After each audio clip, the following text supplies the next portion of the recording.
À partir d'un certain moment, lorsqu'on commence à vraiment évoluer dans les relations humaines et à encore plus comprendre le psyché de l'être humain, et donc aussi la psychologie comportementale, même si un petit peu aussi cognitive, on va se tenter à expérimenter. Se tenter à expérimenter, c'est-à-dire faire en sorte de tester des choses qu'habituellement on n'aurait pas testées, plutôt que de se baser sur une routine qu'on pourrait avoir, par exemple, comme ceux qui pratiquent le fait d'approcher régulièrement des femmes. D'accord ?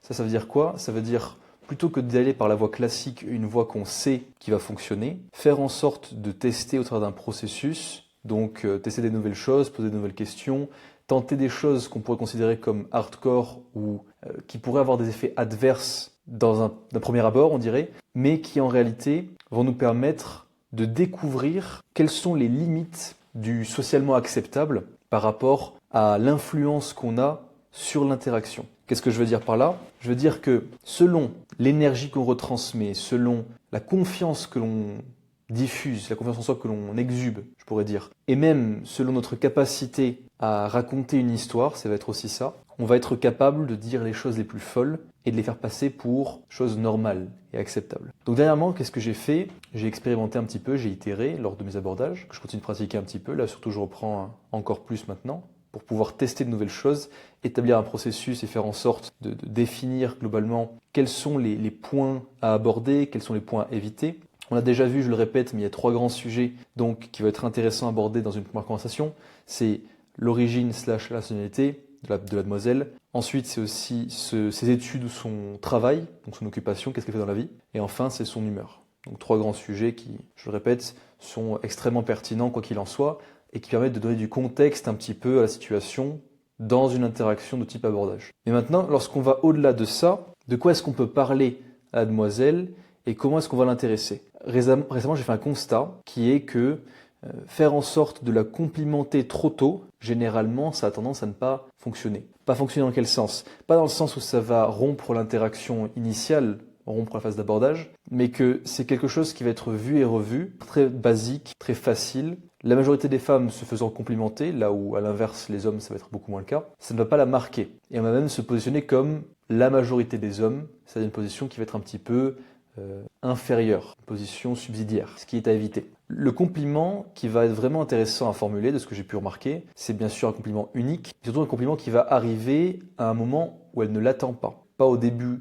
de la conversation, mais plus à la fin. Et idéalement, il faudrait que ce soit un compliment qu'on considérerait comme backhanded. Un backhanded compliment, c'est un compliment détourné. Ça veut dire quoi ? Ça veut dire que, un petit peu comme une épée de Damoclès, il y a à la fois un côté qui est appréciable au compliment, quelque chose qu'elle va apprécier, disons, et de l'autre côté, quelque chose de plus piquant. Vous voyez ? Dans le milieu, justement, de la séduction, on pourrait catégoriser ça sous le cas de neg. Neg qui va être, en fait, un assaut sur la confiance en soi de la demoiselle, surtout si c'est une confiance en soi qui va être élevée. Et c'est pas tout à fait ça parce qu'il y a quand même une forme de compliment dedans. Donc il faut le concevoir. Ça va être faire en sorte, dans la même phrase, que de la valoriser et d'une certaine manière la dévaloriser. Même si c'est pas tout à fait le cas, c'est plus faire en sorte de la taquiner en même temps. Le but c'est pas du tout de l'attaquer, d'être offensif ou de l'offenser, mais bel et bien de la taquiner. Donc toujours sous le coup de la rigolade. Un autre point que j'ai remarqué à ce sujet, c'est que tout comme dans la vente, il y a cette notion à la fin de l'abordage,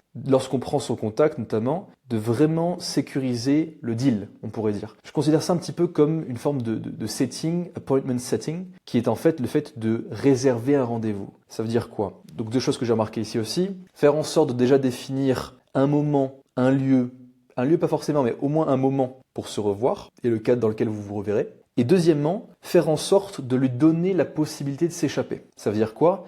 Plutôt que de dire, ok, est-ce que tu as un contact, donne ton contact, etc. Faire en sorte de lui dire, sache une chose, si ça ne va mener à rien, si tu ne veux même pas qu'on échange, qu'on prenne le temps de discuter et d'apprendre à se connaître, dans ce cas-là, sache que c'est même pas la peine de me donner ton contact. Je n'ai pas que ça à faire. Vous voyez ?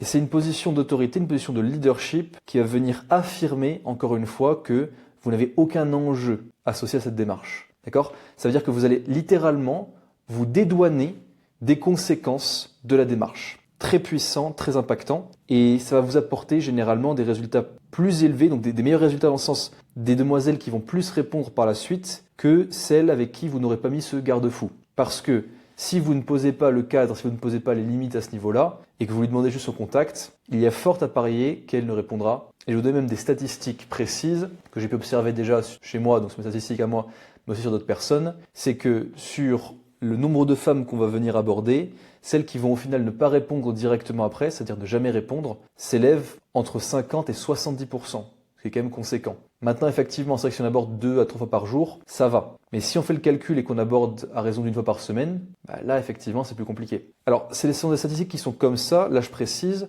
encore une fois, en considérant le fait qu'on va aborder des femmes de haute qualité. Haute qualité, ça veut dire quoi? Ça veut dire en se référant à notre échelle de valeur et où est-ce qu'on se positionne sur les standards, notamment de beauté, mais aussi au charisme et au game, comme on l'a vu, faire en sorte d'aller chercher une demoiselle qui, physiquement parlant, va être, on pourrait dire, supérieure à nous.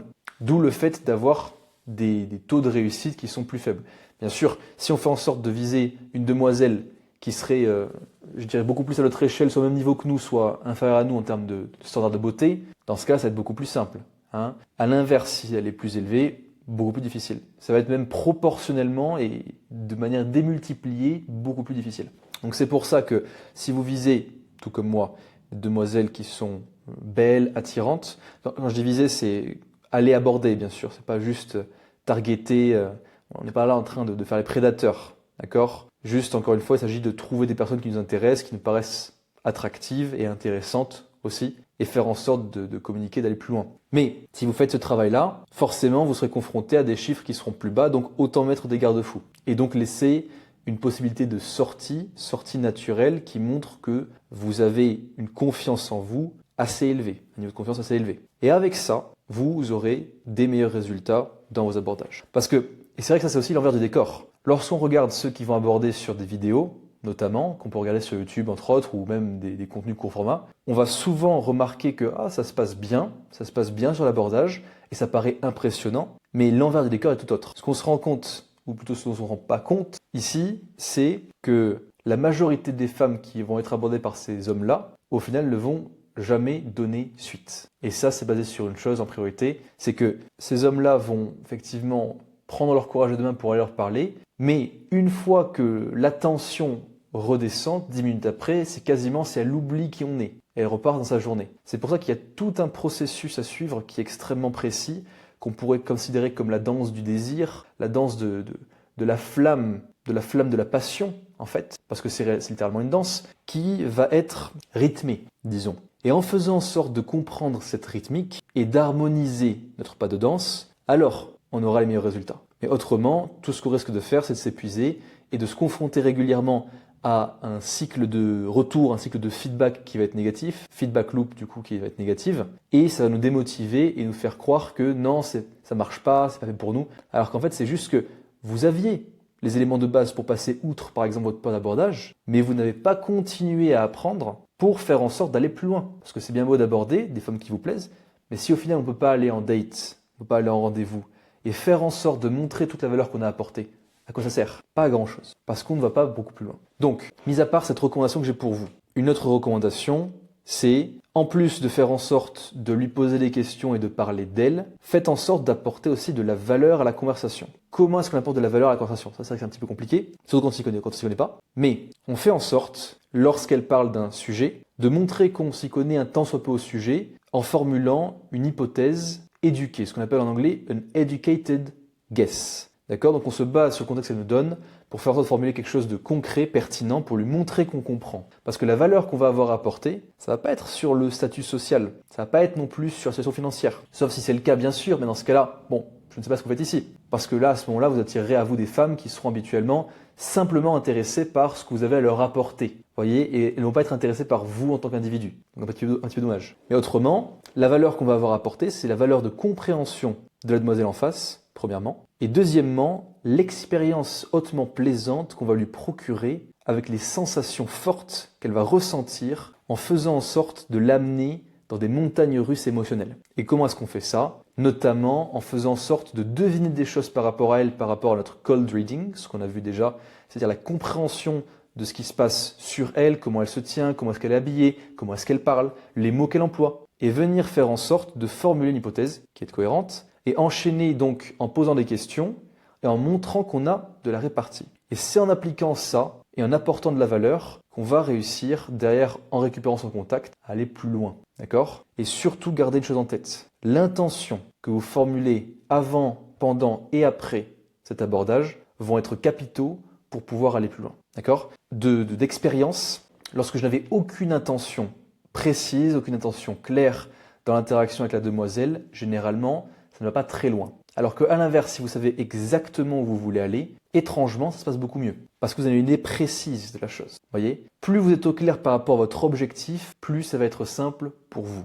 Donc, travaillez sur votre intention, soyez impliqué émotionnellement, formulez des hypothèses qui sont éduquées, basées sur votre cold reading. Faites en sorte de mettre un garde-fou par rapport au fait que si elle ne veuille pas du tout échanger avec vous, elle peut d'ores et déjà ne pas vous donner son contact et vous épargner de juste prendre son contact et de ne pas avoir de réponse aussi. Et le dernier point, si vous la complimentez, complimentez-la de manière unique, mais pas au début de l'interaction, mais vraiment à la fin.